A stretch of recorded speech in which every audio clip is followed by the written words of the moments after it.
네, 이 지도 보시죠. 이 선들은 우리나라와 일본의 방공 식별 구역입니다. 그런데 최근 중국이 이렇게 우리 이어도와 일본명 생카쿠 열도를 포함시키는 방공 식별 구역을 일방적으로 선포하면서 논란이 일고 있습니다. 오늘은 동북아시아의 새로운 갈등 요인으로 떠오르고 있는 이 방공 식별 구역 문제에 대해서 집중적으로 알아보도록 하겠습니다. 먼저 김정호 기자가 보도합니다. 방공 식별구역은 12해리 기준의 영해 영공과는 개념이 다릅니다.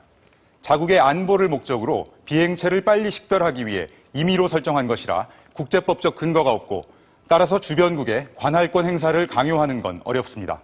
하지만 외국 항공기가 침범하면 강제 착륙 등의 무력 조치까지는 아니더라도 엄중한 경고가 가능합니다. 이 같은 영공 패권이 돌발적인 군사적 충돌로 번질 가능성도 완전히 배제할 수 없습니다.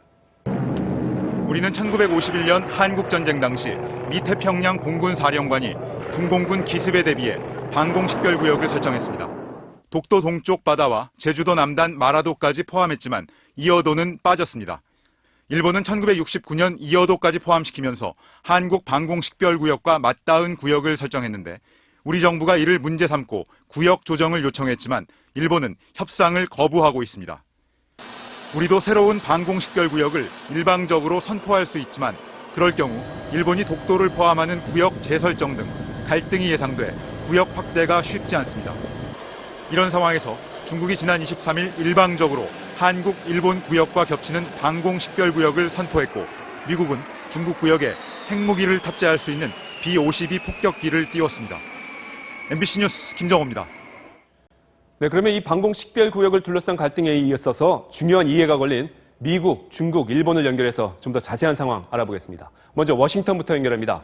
박범수 특파원, 미국이 이 폭격기를 출격시켰는데 행동에 나서기 시작했군요. 네, 미국이 동중국해의 지배권을 확대하려는 중국에게 그대로 놔두지 않겠다는 경고의 메시지를 보낸 것입니다. 미국의 주력 폭격기 B-52 2대가 이틀 전 괌 기지에서 발진했습니다. B-52는 곧 중국이 선포한 방공식별구역 안을 관통하며 1시간 동안 비행을 했습니다. 중국 측의 사전 통보가 전혀 없었습니다. 그러니까 중국의 방공식별구역을 의도적으로 무시해버렸습니다. 미국 국방부는 미리 계획했던 훈련이라고 설명했지만 실제로는 중국을 겨냥해 일부러 위력 과시와 무력 시위를 한 것입니다. 이와 함께 미국은 백악관이 직접 나서 중국의 일방적인 방공식별구역 선포를 불필요한 선동적 행위라며 연일 비판의 목소리를 높이고 있습니다.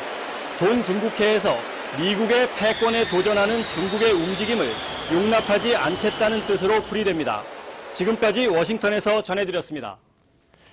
이런 미국의 압박에 중국은 강경한 입장입니다. 이번엔 베이징 연결해 보겠습니다. 고주영 특파원, 네, 전해주십시오. 네, 중국은 미국과 일본 등 주변국들이 반발하고 있지만 조금도 물러설 뜻이 없음을 분명히 하고 있습니다. 어제는 군사훈련을 이유로 항공모함인 랴오닝함을 출항시켰습니다. 랴오닝함은 현재 중국 동부해안을 지나 중국이 설정한 방공식별구역에 진입한 것으로 전해졌습니다. 항공모함 출항은 일본과 미국 등 주변국에 대한 무력 시위로 보입니다. 중국은 미국이 자신들이 설정한 방공식별구역을 비행한 데 대해서도 어떤 경로로 비행했는지 파악하고 있고 또 통제할 능력도 있다고 밝혔습니다. 상황에 따라 군사적 대응도 할 수 있다는 경고로 풀이됩니다.